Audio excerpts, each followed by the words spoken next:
बहुत दिल तड़पा है। मैं देखिए नाम नहीं लूँगा जनाब, हमारे शहर को सिर्फ एक ही आदमी ने तबाह बर्बाद किया है। हाथ जोड़ता हूँ, बंद करिए साहब। मालेगांव की आवाम गरीब है, परेशान हाल है, लोगों के घर में दाने नहीं है, बहुत शक्कर के प्रेशर, किडनी, लीवर, हार्ट के ये पेशेंट है। तुम इनके साथ खिलवाड़ कर रहे हो, इनको बोलते हो कोरोना, एक अंगूठी लगा के बताते हो कोरोना। अस्सलाम वालेकुम नाज़रीन, मैं हूं आपका फ़रनूद रूमी और आप देख रहे हैं फ़रनूद रूमी यूट्यूब चैनल। इस वक्त हम आए हुए हैं इस्लामपुरा निशात लाइब्रेरी के पास और मेरे साथ हैं जनाब इरफान शाहिद, ज़ियाउर रहमान मुस्कान और जनाब अब्दुल अहद। ये वो अफराद हैं जिन्होंने कोरोना पैंडमिक के दौरान ये लोग बाकायदा हॉस्पिटलों में विज़िट करते रहे और ऐसे अफराद की लाशें उठाते रहे जिनका कोई पुरसान हाल नहीं, जिनकी लाशें छूने के लिए कोई डॉक्टर, कोई नर्स आगे नहीं आता था। उस वक्त इन लोगों ने डेड बॉडीज़ पैक की, बाकायदा उनको कब्रिस्तान तक पहुंचाया, उनकी तदफीन की और कुछ गैर मुस्लिम जो भाई थे बाकायदा उनकी लाशें भी उठाई और उनके अंतिम संस्कार का भी इंतज़ाम किया। चूँकि ये बहुत ही बड़ी बात है और काबिल तक़लीद अमल है, एक नमूना है शहर वालों के लिए और ऐसे डॉक्टर्स के लिए जो ऐसे वक्त में मरीज़ों के पास नहीं गए और उनके इंतकाल के बाद उन्होंने छूना पसंद नहीं किया। तो ऐसे लोगों के लिए एक पैगाम है कि ऐसे वक्त जबकि इंसान की ज़रूरत है, इंसानियत को कभी भी फरामोश नहीं किया जाना चाहिए। आइए चलते हैं, इन लोगों से बात करते हैं और जानते हैं कि क्या एक्सपीरियंस रहा इनका हॉस्पिटल्स में मरीज़ों के साथ और क्या क्या वहाँ इन्होंने देखा, वहाँ क्या होता रहा, क्या लापरवाहियाँ हुई, क्या अच्छी चीज़ें हुई, अच्छी बातें हुई। आइए जानते हैं। नाज़रीन, आप देख रहे हैं मेरे सामने ज़ियाउर रहमान मुस्कान साहब हैं जिनकी खिदमात से हर कोई वाकिफ़ है। शहर मालेगांव में शुरू से वो अपनी खिदमात देते रहे हैं गुमशुदा बच्चों की तलाश में, और अब जबकि कोरोना वायरस मुल्क भर में फैला हुआ है, मालेगांव में भी काफ़ी तशवीश का माहौल रहा है। तब से ये हॉस्पिटल्स में जाते रहे, विज़िट करते रहे। उनके साथ जो उनकी टीम के अफराद हैं, शाहिद भाई और अब्दुल अहद भाई और भी दीगर जो मेंबरान हैं, तो ये बराबर से विज़िट करते रहे। वहाँ जाकर इन्होंने डेड बॉडीज़ को उठाया जिनको हाथ लगाने के लिए ना ही डॉक्टर्स आगे आ रहे थे ना ही नर्सेस। तो आइए जानते हैं कि इनके क्या तजुर्बात रहे हैं। देखिए, लॉकडाउन के रोज़ अव्वल से हम लोगों ने मालेगांव शहर में जो हालात और सिचुएशन देखी, मुझको फर्स्ट टाइम एक जगह से फ़ोन आया कि यार शुगर की गोली ख़त्म हो गई है और 5 रोज़ हो गए, टैबलेट नहीं मिलने की वजह से, गोली नहीं मिलने की वजह से पेशेंट की तबीयत जो है तो ख़राब हो रही है। मैं उस वक्त तो वहाँ गया, देखा जब सिचुएशन हालात, तो उस कंडीशन में मालेगांव शहर पुलिस वालों ने बहुत ज़्यादा सख्त, मतलब सब तरफ बैरिकेड वगैरह लगा दिए थे और किसी को इधर से उधर जाने नहीं दिया जा रहा था। ऐसी सिचुएशन और हालात में हम लोगों ने एक ग्रुप बनाया, इमरजेंसी पेशेंट हेल्प ग्रुप, और उसकी मदद से हम लोगों ने मेडिकल स्टोर मालकान, एमआर, डॉक्टर्स, इन लोगों को पहले ज्वाइन किया। उस ग्रुप में ज्वाइन करने के बाद फिर 20 लोगों का हेल्पलाइन नंबर जारी किया। तकरीबन कम व बेश 15,000 से ऊपर पेशेंट की हमने मालेगांव शहर में ही 15,000 से ऊपर के इतने पेशेंट को टैबलेट पहुंचाने में हम लोगों ने मतलब पूरा ताउन किया। और उसमें एक बात ये सबसे अहम सामने आई कि मेडिसिन नहीं मिलने की वजह से पेशेंट की हालत बिगड़ती थी और उसको, जैसे जो पेशेंट प्रेशर या शक्कर का होता था, वो उस पेशेंट का जब शक्कर 400-500 होती थी तो ऐसे पेशेंट का सर्कुलेशन लेवल खुद ब खुद कम होता था, 90 से नीचे होता था। अब एक अंगूठी है छोटी सी, ये अंगूठी हमारे वहाँ बहुत से हॉस्पिटलों में इस तरीके से ऐसे ये अंगूठी ऐसे पहनाते थे और उसमें ये ऐसे देखते थे 90 के नीचे % जैसी आता था। ये देखिए, ये उल्टी है, ये अभी सीधे हो जाएंगे। ये देखिए, ये 97 मेरा आ रहा है। अगर मेरा 90 के नीचे आता था तो कोरोना पेशेंट है ये। अच्छा, अरे ये कौन सी बात भाई यार, ये कौन सी बात भाई, कोरोना पेशेंट। कोरोना तो अभी 4 महीना हुआ है हिंदुस्तान और पूरी दुनिया में आने को। कोरोना से पहले भी तो शक्कर के पेशेंट थे, जब उनकी शक्कर 500 के ऊपर होती थी, सर्कुलेशन कम होता था। ऐसी कंडीशन में मैं खुद जो है तो मेरी वालदा को लेकर दौड़ता था हॉस्पिटल में, सिपा हॉस्पिटल में एडमिट किया हूँ, सवात में एडमिट किया हूँ। तो ये तो उस वक्त तो भी था ना, तो फिर अभी क्यों तुम, और फिर मालेगांव के साथ इतना बड़ा खिलवाड़ किए। जो भी हॉस्पिटल खोले उसमें सिर्फ पॉजिटिव पेशेंट रखे। तुमने सस्पेक्टेड पेशेंट के लिए कोई हॉस्पिटल क्यों नहीं शुरू किया, इस पर क्यों नहीं गौर किए। और फिर सोने पे सुहागा। सबसे पहले आईसीयू वार्ड वाले हॉस्पिटल बंद करा दिए गए, वेंटिलेटर मशीन नहीं दी गई, ऑक्सीजन नहीं दिया गया।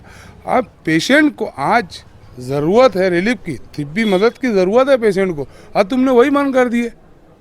अरे ठीक है, चलो लोगों की जान बचाने के लिए तुमने किए, सस्पेक्टेड पीपी किट थी, असबाब का दर्जा था, बहुत सारी एहतियात वो करके भी हम पेशेंट को एडमिट कर सकते थे। क्यों नहीं किए, क्यों नहीं किए? जब हमारे शहर के अंदर इतनी अमाते हुई, इतने लोग बेगुनाह लोग असबाब के दर्जे में बच सकते थे, इनकी मौतें हुए खामोश कत्लेआम किया गया। मैं तो यही बोलूँगा, खामोश कत्लेआम किया गया। वो तो हमारे यहाँ मालेगांव शहर में कानून व्यवस्था, पुलिस डिपार्टमेंट का इतना हेल्प रहा, इतना सपोर्ट रहा कि हम लोगों ने जान बचाने के लिए लोगों को मेडिसिन तक के पहुँचा के दी घरों पर। जब पेशेंट अपने टेबलेट मिली तो उनको आराम मिलना शुरू हुआ। और इसी तरीके से बहुत सारी बातें यहाँ तो मैं न्यूज़ में आपको नहीं बोल सकता हूँ, अगर मैं नाम के साथ लेना चाहूँ तो शहर का कहते हैं ना कि वो जिसको मसीहा कहते हैं वही कातिल है, तो यहाँ बात वही है साहब। हॉस्पिटल में क्या रवैया रहा, आपने क्या देखा, डॉक्टर्स का, नर्सेस का क्या रवैया था? देखिए, मेरी बॉडी दिख रही है आपको, तो ऐसी सारा हॉस्पिटल है, बस मेरी बॉडी में तो दिल निकाल लो, सारा हॉस्पिटल वैसे ही है, खाली डब्बा। एक सगर के पेशेंट को हम एडमिट करते हैं तो वहाँ पे इंजेक्शन ही नहीं है, सगर के लिए उसके लिए मेडिसिन ही नहीं है, वहाँ इंजेक्शन नहीं है, IV नहीं है, तो तुम किसका इलाज कर रहे हो? जो मरीज आया करते थे क्या वो खौफजदा हालत में होते थे या नॉर्मल आते थे? अरे लाजमी बात है यार साहब, एक पेशेंट को एक हॉस्पिटल सिपा ले गए, फिर सिपा से सवात ले गए, सवात से जूना फारान, जूना फारान से नया फारान, नया फारान से इस हॉस्पिटल, फिर उस हॉस्पिटल से उस हॉस्पिटल। एक पेशेंट इस टप्पे से उस टप्पा, उस टप्पे से इस टप्पा, आखिरी में जब जीवन हॉस्पिटल में वो पेशेंट जाता था तो हेबत से मर जाता था। क्यों? उसकी बहुत बड़ी वजह यह है कि जीवन हॉस्पिटल के अंदर जब उस पेशेंट को एडमिट किया जाता था तो वहाँ पर उस पेशेंट के साथ किसी भी रिलेटिव्स को रुकने के लिए अलाउड नहीं था। इनका प्रोटोकॉल ऐसा था कि तुम पेशेंट के साथ नहीं रुक सकते, ये कोरोना पॉजिटिव वार्ड है, ये बोल के पेशेंट के रिलेटिव्स को बाहर कर दिया जाता था। एक अकेला पेशेंट, ओनली वन मैन वहाँ पर रहता था, और वो उसके सामने जब किसी की डेथ होती थी तो वो खुद भी दहशत में आ जाता था कि ये क्या हो रहा है, और इसकी वजह से उसकी मौत होती थी। दवाओं के ताल्लुक से जो बात आपने कही कि बाहर से लाकर कुछ मरीजों को दवाएं दी जाती थी, तो ये क्या बात है?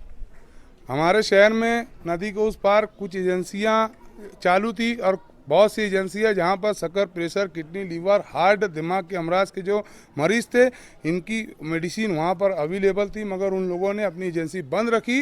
उन लोगों की तरफ से हमारे मेडिकल स्टोर मालकान को जब वो मेडिसिन नहीं मिली, और यहाँ पर वो नहीं होने की वजह से वो मेडिसिन दूसरे शहर से जाकर लाना पड़ा, जैसे धुलिया, औरंगाबाद, नासिक से लाकर देना पड़ा। फिर बहुत से पेशेंट, सैकड़ों पेशेंट का इलाज आज धुलिया में, गौतम शाह जीवन हॉस्पिटल, सारा हॉस्पिटल है धुलिया की, वहाँ पर, फिर माजिद डॉक्टर अपेक्स हॉस्पिटल है वहाँ पर, ऐसे बहुत से मरीज है। हमने हज़ारों से वहाँ से मेडिसिन लाई है ऐसे पेशेंटों की। मेरा सवाल ये था कि अंदर के जो मरीज, इन हॉस्पिटल्स में जो मरीज हुआ करते थे, तो वो क्यों बाहर से दवाएं मंगवाया करते थे? बाहर से मतलब मालेगांव में ही बाहर स्टोर से? यहाँ पर रहती तो देते ना वो। जीवन हॉस्पिटल में भी वही प्रॉब्लम, सारा हॉस्पिटल में भी वही प्रॉब्लम। फरहान का तो मुझे इल्म नहीं, मैं फरहान में गए ही नहीं, क्योंकि ये सिचुएशन और हालात देख के हम कितनों को तड़पता मरता देखेंगे यार साहब।